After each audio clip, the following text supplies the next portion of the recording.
Once you have sold a property and you wish to do some target marketing to the buyers who have any registered interest in that property, simply go to that property in the Activity tab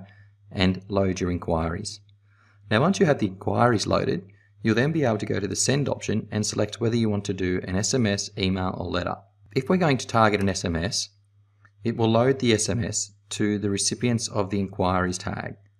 Now we can go to the recipients area and we can choose to include all the inspections, all the contract holders and all the people who made offers.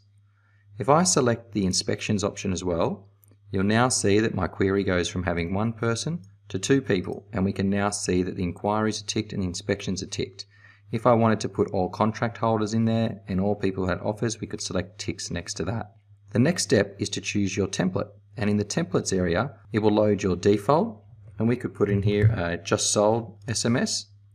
and we can see that it's going to say hi name, great result, we just sold, the property address, just around the corner for the property you own, for the sales price. So this was more targeted towards a potential seller, but if you want to change the text, you can simply edit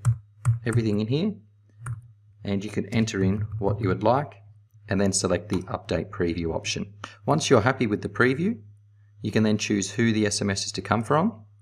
select to send it now or send it later, and then hit the send option at the bottom of your screen.